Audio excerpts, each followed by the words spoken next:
El tema que vamos a realizar el día de hoy es el del funcionalismo o psicología funcionalista, como posteriormente le llamaría. El objetivo de este tema es que ustedes conozcan la influencia que tiene esta corriente del funcionalismo dentro de la conducta o dentro de la psicología conductual. ¿Sí? Comenzamos.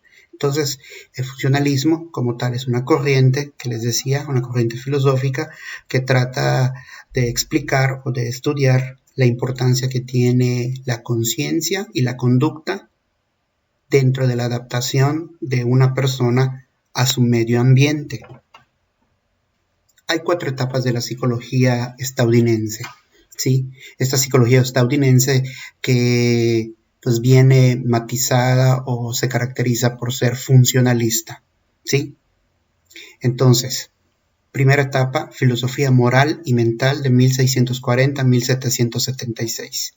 Acá se considera la psicología que se ocupaba de cuestiones del alma y lo que se enseñaba no era cuestionado.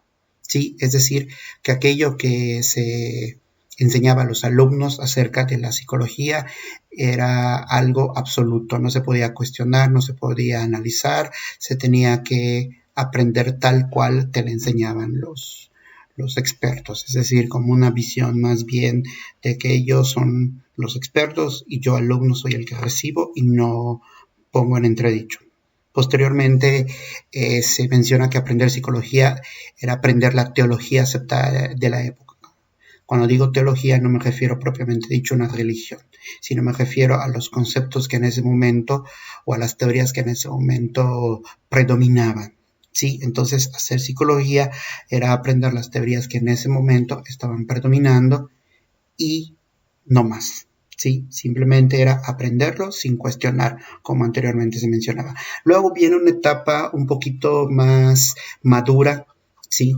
Llamada filosofía intelectual, de 1776 a 1886. Y aquí, pues, ante la visión anterior de que no se podía cuestionar, la psicología poco a poco se va convirtiendo en una disciplina independiente, ¿sí? Aquellos más pensadores radicales hacen que la psicología se comience a ver de una forma ajena o independiente a la filosofía, y esto ocurre principalmente en Estados Unidos. En gran medida, gracias a las influencias de la filosofía escocesa del sentido común. ¿Qué es esto? Que es una explicación de que lo que es práctico o de lo que a ti te funciona, pues adelante, aplicarlo, ¿sí? Entonces, el funcionalismo que viene un poco más adelante está basado precisamente de esta filosofía escocesa, de que si a ti te funciona o a ti te ha dado resultado, entonces es algo válido, es algo que vas a continuar aplicando. Luego viene la tercera etapa llamada el Renacimiento estadounidense de 1886 a 1896. Aquí la psicología se emancipó de la religión y de la filosofía ya definitivamente. Antes que nada, ¿qué es emancipar? Emancipar es volverse independiente, ¿sí? Ya no depender de, ya no necesitar de, en este caso, pues el cobijo o el apoyo de las diferentes formas de pensar de la religión y de la filosofía. Sí, la psicología ya como tal comienza a considerarse como tal una ciencia. Y acuérdense que en esta etapa es cuando inicia o se desarrolla el primer laboratorio de psicología. Y bueno, se convierte entonces en una ciencia empírica. Luego, te dice, se enfatiza en las diferencias individuales, ¿sí? La adaptación al entorno y el carácter práctico. Con los anteriores autores había comentado que, pues aunque habían diferencias individuales, pues básicamente todas las personas tenían cierto tipo de reacciones, ¿verdad? Cuando revisamos como tal el empirismo, el racionalismo, etcétera, habíamos mencionado que en sí, aunque las personas utilizan la inducción o la deducción, pues básicamente son similares o iguales. Acá ya se enfatiza más a que cada individuo pues constituye una base única, de la cual su adaptación al entorno pues va a ser muy diferente o va a ser muy particular a la que tiene la persona que esté a su lado, ¿no? Compatible esto con la teoría de la evolución de Charles Darwin, ¿no? Que a fin de cuentas cada individuo se adapta a las necesidades o a las exigencias del ambiente, pues dependiendo de qué tan apto es o qué tanta capacidad tiene para salir adelante, ¿sí? Lo que te decía, que la persona pues más capaz es la persona que va a sobrevivir, ¿no? De ahí también que hace más énfasis en estas diferencias individuales. Bueno, luego está la cuarta etapa, el funcionalismo estadounidense, que es de 1826 a la fecha. Este reúne a la ciencia, el interés por el carácter práctico, el énfasis en lo individual y la teoría de la evolución. Aunque parecida a la etapa anterior, aquí se hace mayor énfasis a estudiar de una manera más científica a esas diferencias individuales y a ponerle mayor interés o mayor énfasis a la practicidad de las cosas, a lo que te sea funcional a ti. Su meta es comprender cómo funciona la mente y la conducta para ayudar al organismo a adaptarse al entorno. Es decir, que acá, además de estudiar como tal la conducta, se comienza a estudiar o se le empieza a hacer más énfasis al procesamiento de la información. Este estudio de mente y de conducta va a dar pie posteriormente a una forma de terapéutica, ¿sí? Llamada cognitivo-conductual. Entonces, esta meta de estudiar la mente y la conducta iba a ayudar o iba a permitir tener un mejor entendimiento de cómo es que reacciona o cómo es que el organismo, o sea, el sujeto, la persona, reacciona y se adapta al ambiente, ¿no? Ya no solamente estudiar la conducta, sino también estudiar qué ocurre a nivel de procesamiento mental para que la persona se adapte más o menos al entorno. Y ustedes pueden deducir que este estudio de la mente pues básicamente está basado en el aprendizaje a través de la observación o en el aprendizaje a través del ensayo y el error. Y nos vamos con el autor más representativo del funcionalismo, que él promueve el pragmatismo, llamado William James. Bueno, antes que nada, ¿qué es el pragmatismo? Pues es la forma de ver o de pensar de una manera práctica, de una manera que te sea funcional, de una manera que a ti te sea válida. Sí, pragmatismo como sinónimo de practicidad. Sí, y por eso nos dice que la creencia de que si una idea funciona, entonces es válida. Si una idea funciona para una persona, aunque no funcione para la otra, pues para esta primera persona es válida. Para mí puede ser algo súper funcional y práctico o pragmático dar clases de manera virtual. Para ti, alumno, tal vez no te es funcional ni te es práctico, sino una clase presencial te va a ser práctica. Entonces, pues tanto tu visión como mi visión va a ser válida, ¿sí? El criterio máximo para juzgar una idea está en su utilidad o su valor en efectivo. Es decir, si una idea, pues a fin de cuentas funciona, a fin de cuentas tiene un valor de éxito, entonces esa idea pues cada vez va a ser más valiosa.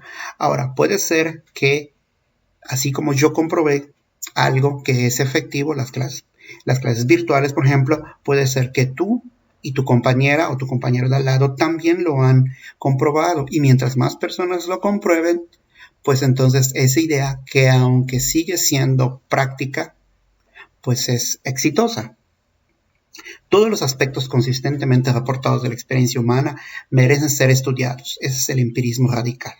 Claro, en la medida en que nosotros estudiemos cada una de las creencias en cuanto a la experiencia que va atravesando cada individuo, podemos encontrar el nivel de validez que puedan tener dichas ideas y como tal el éxito que puedan alcanzarse. Conceptos de James. Primero tenemos la corriente de conciencia. Este es un concepto muy importante, ¿sí? La conciencia. Aquí James ve que la conciencia, número uno, es personal, como ya habíamos comentado. Cada individuo o cada persona tiene un nivel de conciencia diferente al que tiene a su lado. Hay quienes van a tener mayor o menor conciencia. ¿Esto de qué depende? Depende de lo que tú has vivido o de tus experiencias. Número dos, la conciencia es continua y no se puede dividir para analizarla. Vamos a ver a la conciencia como una sola, ¿sí? Algo que, aunque está conformado por varias partes o varios elementos, si uno de esos elementos o esas partes hace falta, entonces ya no se va a poder estudiar a la conciencia de manera clara o de manera total, ¿sí?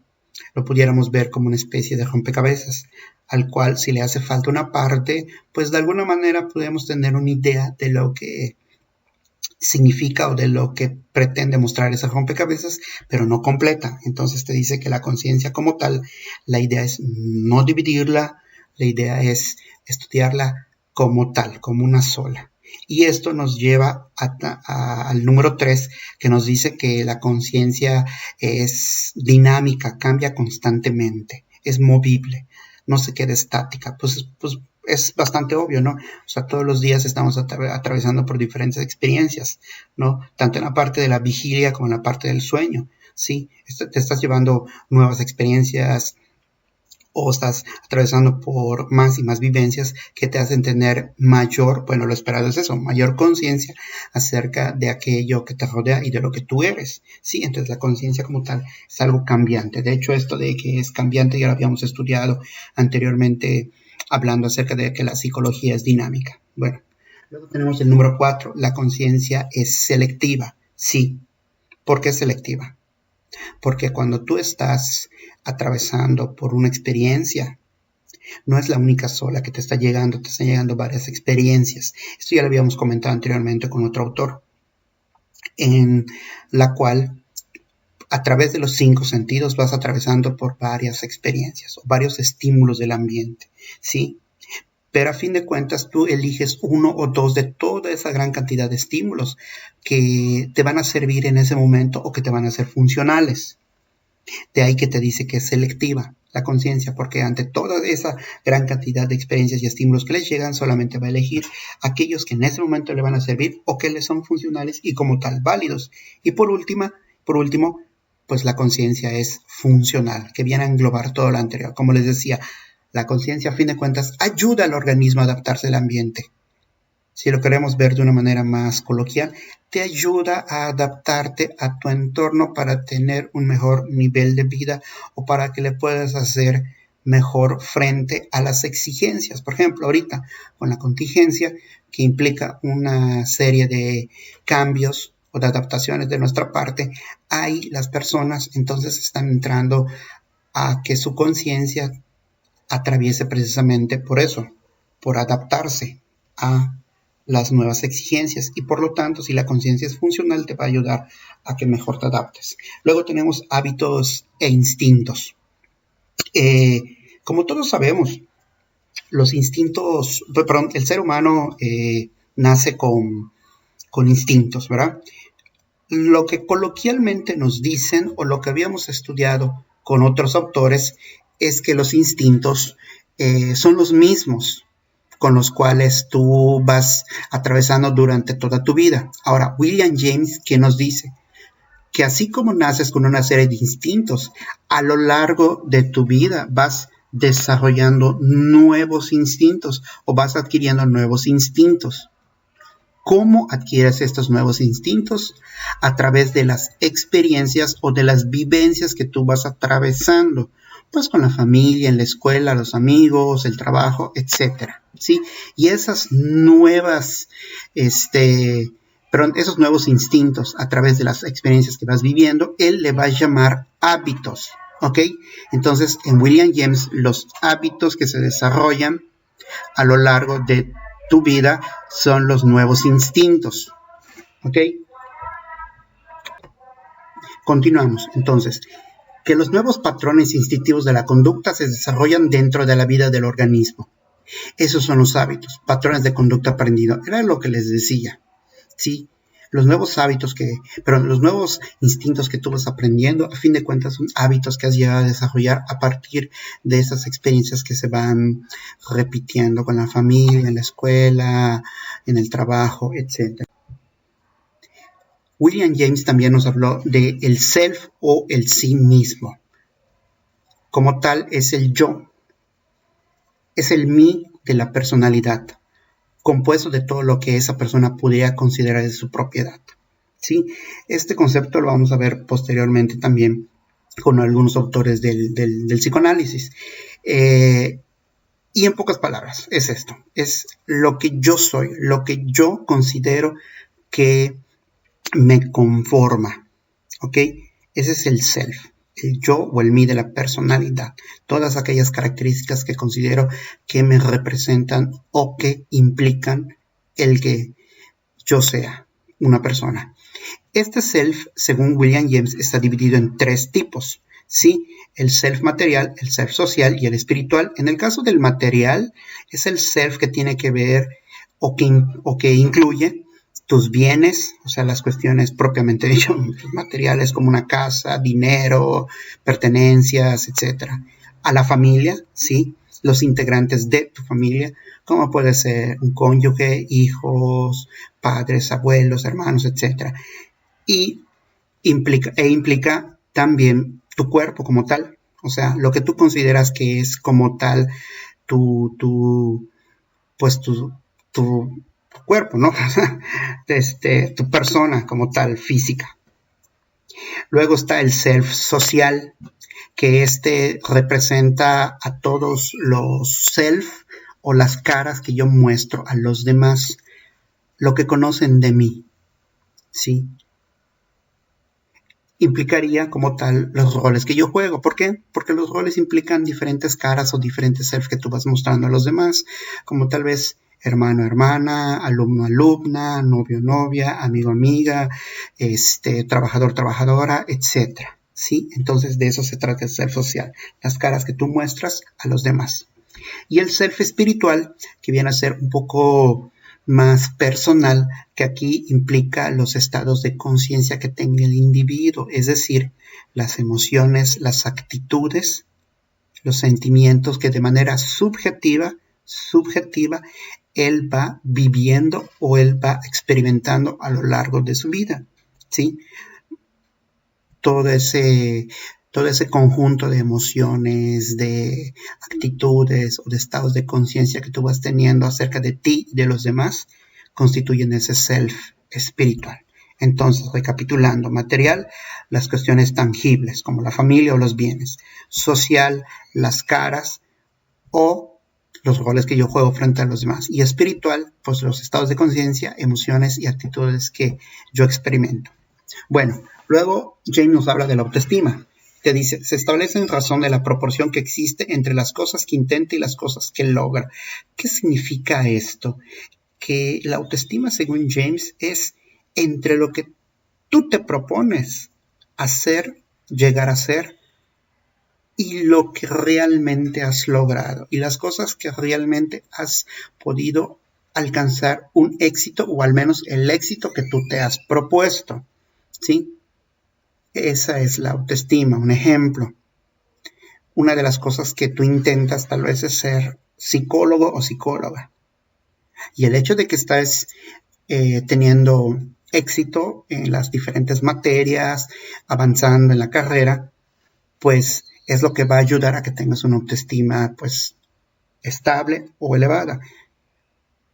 Tendríamos otro caso, tal vez una persona que quiera ser psicólogo y que tal vez pues no pueda avanzar o desiste de esta idea porque por diferentes cuestiones tal vez personales, en cuanto a capacidad cognitiva o en cuanto a cuestiones económicas o familiares, pues no puede estudiar la carrera o deja la carrera, y estaríamos también hablando de una autoestima que puede verse lacerada, puede verse disminuida, ¿no? De hecho, en el libro hay una fórmula que habla acerca de cómo conocer o cómo sacar la autoestima, ¿no? Que está en la página 359 del libro físico. Y por último, Willinger nos habla de emociones, que la percepción produce reacciones corporales que después son experimentadas como emociones. ¿Qué significa esto? Que la emoción depende de la reacción fisiológica que tú tienes. Vamos a ponerlo así. Tú atraviesas por una experiencia que te produce una reacción corporal, ¿ok? Y esa reacción corporal da pie o te lleva a una emoción. Esa emoción puede ser pues una emoción positiva, una emoción negativa, puede ser de alegría o regocijo o de enojo o tristeza, ¿sí? En este momento, como ejemplo, en este momento puedes tú escuchar o ver a la persona que más quieres en el mundo, ¿sí? Y tu reacción corporal es hablarle bonito a esa persona, acercarte a él o a ella, virar a ver hacia dónde está dicha persona, ¿sí? O tal vez tener una reacción más interna, ¿no? Y a partir de esta conducta o de esta reacción corporal que tú tienes frente a esa persona, aparece la emoción. Esa emoción tal vez de felicidad o de regocijo, ¿sí? Otro ejemplo, que es el que está en el libro. Tú estás en el bosque o en el monte y de pronto te encuentras con un oso que te intenta atacar. Lo primero que haces entonces pues es correr. Y ante esa reacción de huida, de correr para que no te haga daño el oso, pues aparece tal vez el miedo, la ansiedad, el terror. Y como tal entonces la emoción se produjo o ocurrió a partir de la reacción corporal que tú tuviste, de la experiencia que viviste. Sí, entonces experiencia, reacción corporal y o conducta y emoción. Por eso te dice que las emociones dependen de lo que hagamos, dependen en pocas palabras de la reacción que tenemos frente a lo que vamos viviendo, ¿sí? Y con esto terminamos el tema de funcionalismo, ¿sí? Muchas gracias por su atención.